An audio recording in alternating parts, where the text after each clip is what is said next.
برائے خوشنودی محمد و آل محمد بلندتر صلوات۔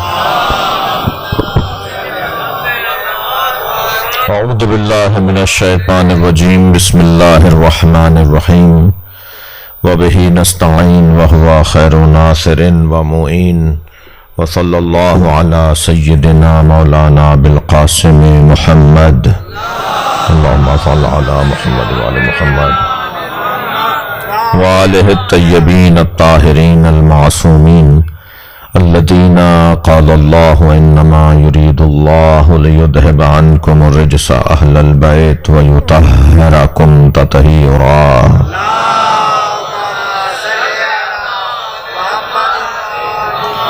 ولعنۃ اللہ علی اعدائہم اجمعین من یوم عداوتہم الی قیام یوم الدین۔ اما بعد، قال الحکیم فی قرآن الکریم، بسم اللہ الرحمن الرحیم، الف لام را تلک آیات الکتاب المبین، انا انزلناہ قرآنا عربیا لعلکم تعقلون، نحن نقص علیک احسن القصص بما اوحینا الیک هذا القرآن وَإِن كُنْتَ مِنْ قَبْلِهِ لَمِنَ الْغَافِلِينَ إِذْ قَالَ يُوسُفُ لِأَبِيهِ يَا أَبَتِ إِنِّي رَأَيْتُ أَحَدَ عَشَرَ كَوْكَبًا وَالشَّمْسَ وَالْقَمَرَ رَأَيْتُهُمْ لِي سَاجِدِينَ قَالَ يَا بُنَيَّ لَا تَقْصُصْ رُؤْيَاكَ عَلَى إِخْوَتِكَ فَيَكِيدُ لَكَ كَيْدًا إِنَّ الشَّيْطَانَ لِلْإِنسَانِ عَدُوٌّ مُّبِينٌ وَكَذَلِكَ يَجْتَبِيكَ رَبُّكَ وَيُعَلِّمُكَ مِن تَعْوِيلِ الْأَحَادِيثِ وَيُتِمُّ نِعْمَتَهُ عَلَيْكَ وَعَلَى آلِ يَعْقُوبَ كَمَا أَتَمَّهَا عَلَى أَبَوَيْكَ مِن قَبْلُ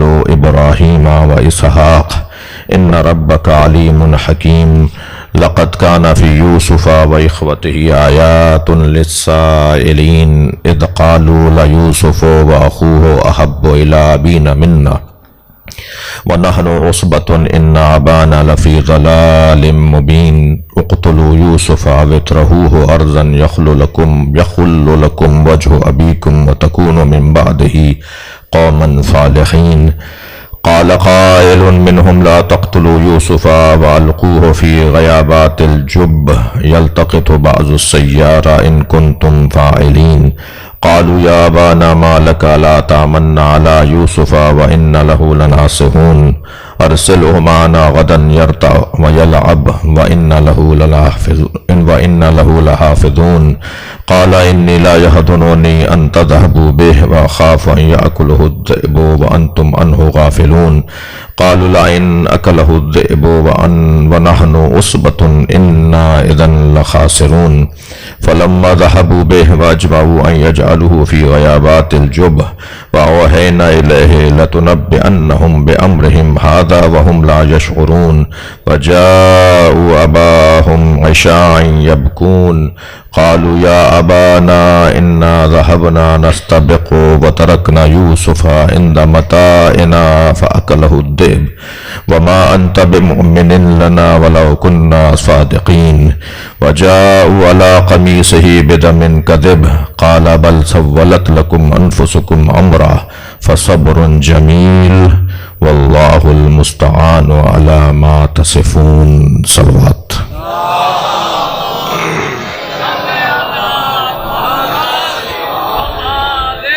ایک اور بہتر صلوات، اللہم صل علی محمد وآل محمد۔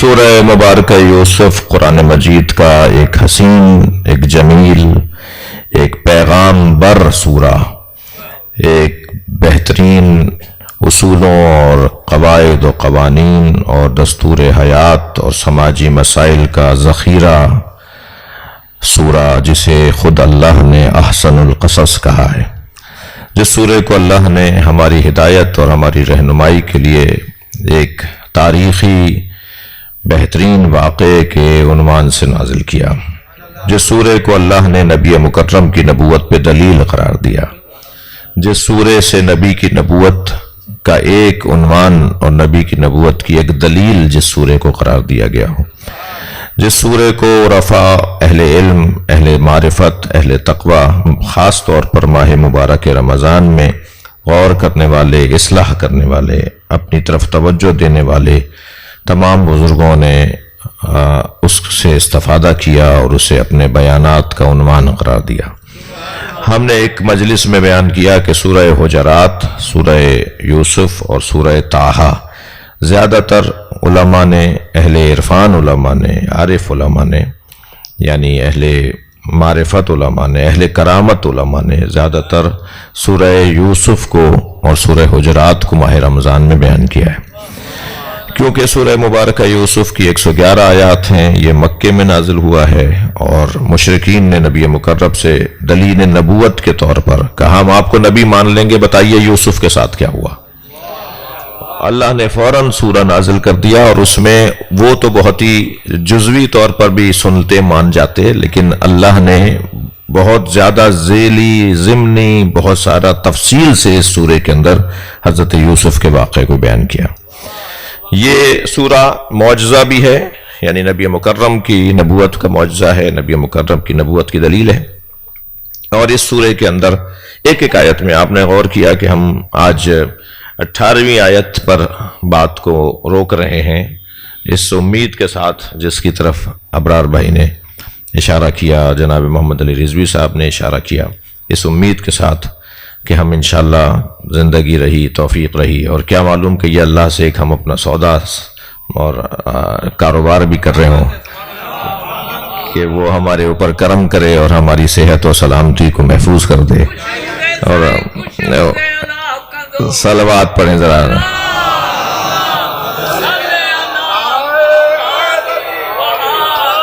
تو ان مفاہیم پر، یہ معارف ہیں، مفاہیم ہیں، ہم اپنے خیالات کا اظہار کریں، کتنے ہی بڑے مفکر ہو جائیں، کیا بولتے ہیں، ارسطو اور فارابی ہو جائیں، شیکسپیئر ہو جائیں، نہ معلوم کیا کیا نام بڑے بڑے گزرے ہیں تاریخ کے اندر، ہم کتنے ہی بڑے مفکر ہو جائیں، قرآن کی فکر سے تو کسی کی فکر بڑی نہیں ہے۔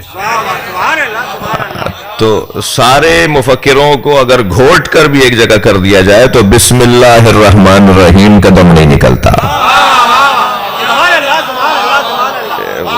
وہ جو دم ہے نا، بسم اللہ الرحمن الرحیم کا جو دم ہے، وہ ان سارے مفکروں کی سوچ سے کا بھی مقابلہ نہیں کرتا۔ میں نے جذبات میں نہیں کہا ہے، خود حضرت یوسف نے اسے ثابت کیا۔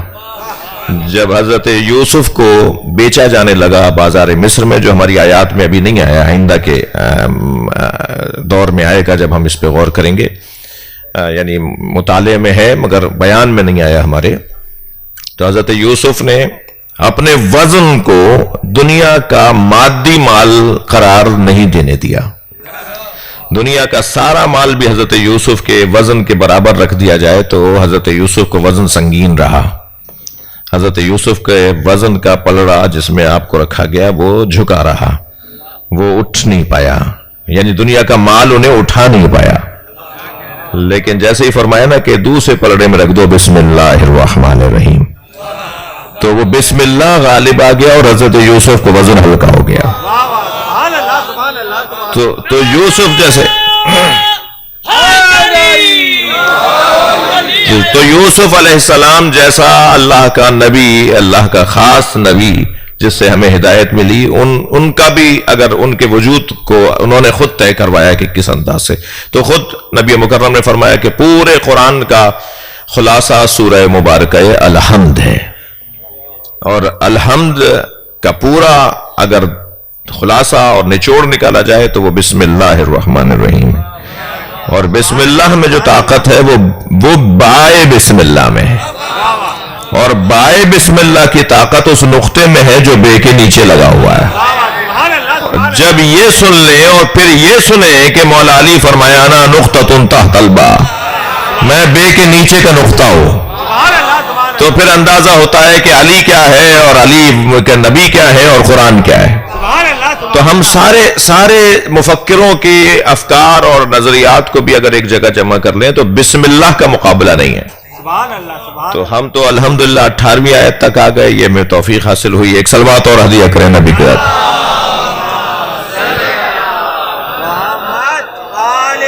آج کی اس آیت پر ایک دفعہ پھر آپ کی توجہ چاہوں گا. کل کچھ بیان ہوا, ارشاد ہو رہا ہے وَجَاءُوا عَلَىٰ قَمِيصِهِ بِدَمٍ كَذِبٍ. یہ سارے بھائی کنویں میں حضرت یوسف کو پھینک کر ایک قمیص پر, یا جو حضرت یوسف کی ہی قمیص تھی, اس قمیص کے اوپر انہوں نے ایک بھیڑ کے بچے کو ذبح کر کے, جو تفسیر میں آیا ہے وہ میں بیان کر رہا ہوں, اور اس کا خون اس قمیص کے اوپر لگا دیا. اور پچھلی آیت تھی کہ یہ روتے ہوئے آئے, مگر اتنی تاخیر سے آئے کہ رات ہونے لگی. اور ان کی اس تاخیر کرنے میں ایک سبب یہ بھی تھا کہ تاکہ حضرت یعقوب جا کر ڈھونڈ نہ پائیں, دن ڈھل چکا ہوگا, اندھیرے میں کیا جائیں گے ڈھونڈنے کے لیے. اور وقت نکال کر یہ لوگ پہنچے اور بہانہ کیا کہ ہم اس کیفیت میں تھے اور ہم اس وجہ سے ہم آپ کے آگے سامنے آ نہیں پا رہے تھے اور ہم آپ کا سامنا نہیں کر سک رہے تھے. غرض یہ جو آئے تو روتے ہوئے آئے, تو ساتھ میں کیا لے کر آئے؟ ساتھ میں ایک قمیص لے کر آئے جو حضرت یوسف کی تھی, جس پہ انہوں نے خون لگایا ہوا تھا. جیسے قرآن کہہ رہا ہے وَجَاءُوا عَلَىٰ قَمِيصِهِ, ایک قمیص کو لے کر آئے. کس کی قمیص؟ حضرت یوسف کی قمیص. بِدَمٍ كَذِبٍ, جس پہ جھوٹا خون لگایا ہوا تھا. انہوں نے خون جھوٹا لگایا تھا, یعنی کہہ رہے تھے کہ یوسف کا خون ہے, وہ یوسف کا خون تھا نہیں, جھوٹا خون انہوں نے لگایا ہوا تھا. تو اللہ نے اس منظر کو, چاہیں توجہ چاہوں گا, اللہ نے اس منظر کو اس انداز سے بیان فرمایا کہ جب یہ قمیص لے کر آئے تو قالت, یعقوب علیہ السلام نے فرمایا بل سولت لکم انفسکم. یہ جو تم بات کر رہے ہو نا کہ یوسف کو بھیڑیا کھا گیا, یوسف کی قمیص ہم خون بھری آپ کے پاس لے آئے, جبکہ اس قمیص میں کہیں کوئی بھیڑیا کے کھانے کے آثار نہیں تھے. بھیڑیا کھاتا تو کہیں سے قمیص پھٹتی تو صحیح, کہیں سے قمیص کے اوپر کوئی آثار تو ہوتے. مگر دروغ گورا حافظہ نباشد والا پرانا محاورہ یاد آتا ہے. جھوٹے کا حافظہ نہیں ہوتا, وہ جھوٹ بول جو رہا ہوتا ہے اس کو حافظہ کام نہیں کر رہا ہوتا. اس نے یہ تو سارا بنا لیا, مگر یہ نہیں سوچا کہ یہ بھی سوال ہو سکتا ہے. مگر حضرت یعقوب نے تو یہ باتیں ہی نہیں کی. یعنی پورے قرآن میں آپ کو یہ کہیں نہیں ملے گا کہ حضرت یعقوب نے فرمایا ہو کہ اس پہ اگر بھیڑیا نے کھایا تو کچھ آثار تو ہوں. انہیں پتا تھا کہ نہیں, بھیڑیا نے نہیں کھایا, یہ جھوٹ بول رہے ہیں. تو حضرت یعقوب نے یہ بھی نہیں کہ تم جھوٹ بول رہے ہو, بلکہ حضرت یعقوب نے ان کے جھوٹ, اس جھوٹے عمل کا سبب بتایا. ہمارا کوئی بھی اچھا عمل ہو یا برا عمل ہو, کسی کا کوئی بھی اچھا عمل ہو یا برا عمل ہو, وہ بغیر سبب کے نہیں ہوتا. جو گناہ بھی معاشرے کے اندر لوگ اس کا مبتلا ہو کر اس کا شکار ہو جاتے ہیں, اس گناہ کے پیچھے کوئی علت ضرور ہے, کوئی سبب ضرور ہے, کوئی وجہ ضرور ہے. تکبر ایک گناہ ہے, مگر اس کا کوئی سبب ہے. اگر ہم اس تکبر کے سبب کو مٹا دیں تو گناہ, تکبر جیسا گناہ ختم ہو جائے گا. ایسے ہی جھوٹ ایک گناہ ہے, مگر اس کے پیچھے ایک سبب ہے. ایسے ہی غیبت ایک گناہ ہے, اس کے پیچھے ایک وجہ ہے. ایسے ہی چوری, سرقت ایک گناہ ہے, اس کے پیچھے ایک سبب ہے. ہمارے یہاں کیا ہوتا ہے کہ ہم اپنے, مثلا اگر ہمیں یہ ذمہ داری دی جائے اور ہم اپنے متعلقین کی تربیت کر رہے ہیں, اپنے بچوں کی, اپنے متعلقین کی, تو ہم کہتے ہیں جھوٹ نہیں بولو. ہم کہتے ہیں جھوٹ نہیں بولو. وہ ممکن ہے ہمارے روب میں آ کے جھوٹ بولنا چھوڑ دے, لیکن جب تک جھوٹ کا سبب ہم نہیں مٹائیں گے, جھوٹ سے جان چھٹے گی نہیں. یہ پھر کہیں جا کر جھوٹ بولے گا. یہ ممکن ہے میرے سامنے, ہمارے سامنے, اپنے بڑے کے سامنے جھوٹ نہ بولے, مگر یہ پھر کہیں نہ کہیں جا کے ضرور جھوٹ بولے گا, اس لیے کہ وہ بیماری جڑ سے ختم نہیں ہوئی ہے. ہم مسکن کی طرح, پین کلر کی طرح درد تو مٹا دیتے ہیں, اس وقت کی تکلیف تو دور کر دیتے ہیں.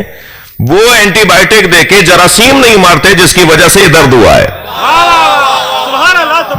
جیسے اب دیکھیں یہ اللہم صلی علی محمد وعلی ڈاکٹر صاحب.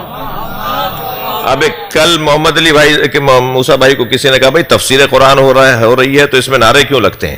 اب جو ابھی میں نے بات کی ہے, یہ خوش ہوئے تو انہیں نعرہ لگایا. یہ کوئی فضائل کی گفتگو تھی نہیں, تو ضروری نہیں ہے کہ فضائل کی گفتگو پہ ہی نعرہ لگے. کبھی ہم اپنے اوپر, ہم اپنے تک پہنچ جاتے ہیں تب بھی نعرہ لگتا ہے. یعنی ہم اپنے تک, اپنے آپ تک رسائی جب کر لیتے ہیں نا, خود آگاہی. اللہ نے بھی ایک صلوات پڑھے ذرا محمد والی.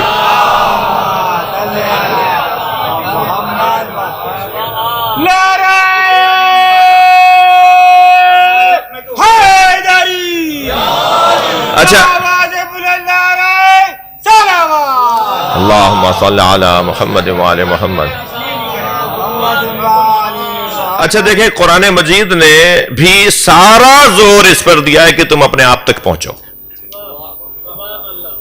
ہمیں کہیں پہنچنے کا حکم نہیں دیا، ہمیں ہم تک پہنچنے کا حکم دیا ہے. یہ جو مولا علی نے فرمایا نا، من عرف نفسہ فقط عرف ربہ، جس نے اپنے آپ کو پہچان لیا اس نے اپنے رب کو پہچان لیا. تو حکم یہ ہے کہ اپنے آپ تک پہنچ جاؤ، خود بخود اپنے رب تک پہنچاؤ گے. قرآن مجید کے اندر اللہ نے ہم پر کیا واجب قرار دیا ہے، وہ ان بچوں اور جوانوں کے لیے بزرگوں سے مجھے دعا چاہیے. قرآن مجید میں اللہ نے ہم پر کیا واجب قرار دیا ہے، نماز، روزہ، حج، زکوٰۃ، یہ ساری چیزیں، یہ ساری چیزیں بے رنگ رہیں گی اگر ان کی اساس تک ہم نہیں پہنچیں گے، ان کے سبب تک نہیں پہنچیں گے. کبھی نماز میں ڈنڈی ماریں گے، کبھی روزے کو کھا جائیں گے، کبھی حج کو جو ہے وہ تاخیر کا شکار کر دیں گے اگر ایک چیز تک نہ پہنچیں. جیسے ابھی ہم علت اور سبب اور جڑ اور اساس کی گفتگو ہم کر رہے تھے نا، کہ جھوٹ ممکن ہے 4 دفعہ وہ نہ بولے لیکن پھر بول دے گا، اس لیے کہ وہ اساسی جو چیز تھی جھوٹ بولنے کا، سبب جو تھا وہ نہیں مٹایا گیا. ایسے ہی عبادات کے اندر بھی آ جائیے. عبادات کے اندر اگر ہمیں لطف لے کر آنا ہے، مزہ ذائقہ لے کر آنا ہے، عبادات کو پختہ اور پکا بنانا ہے، عبادات کو مسلسل اور مستقل بنانا ہے، تو اس کا بھی ایک سبب ہے، ایک اساس ہے، ایک بنیاد ہے. اگر اس بنیاد تک چلے گئے تو عبادات کے اندر مزہ اور ذائقہ بحال رہے گا اور ہمیشہ رہے گا، اور وہ وہی ہے کہ خود تک پہنچو. لہذا قرآن مجید میں کیا آیت ہے، یا ایھا الذین آمنوا علیکم انفسکم، اے صاحبان ایمان تم پر تمہیں واجب قرار دیا گیا ہے. میں سمجھ رہا ہوں کہ روزہ واجب قرار دیا ہے، میں سمجھ رہا ہوں حج واجب قرار دیا ہے، ہم تو سمجھ رہے ہیں کہ نماز کو واجب قرار دیا ہے. اگر ہم پر واجب قرار دیا ہے، اس کی اساس اور جڑ تک میں پہنچ جاؤں نا تو نماز میں ذائقہ آنے لگے گا، روزے میں مزہ آنے لگے گا، حج کو تاخیر کا شکار نہیں کروں گا. اپنے آپ کو پہچاننے کا حکم ہے، اور یہ جو اپنی معرفت ہے نا، اپنے آپ کو پہچاننا ہے. یہ اس آیہ کریمہ کے اندر حضرت یعقوب نے اپنے بچوں سے کہا ہے کہ یہ جو تم کر آئے ہو، تمہارے لیے کیا کہوں میں، تمہارے بارے میں تمہاری کیا مذمت کروں.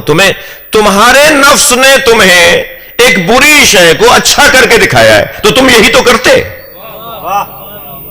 حضرت یعقوب نے اپنے بچوں کے سبب گناہ کو بیان کیا اس آیت میں.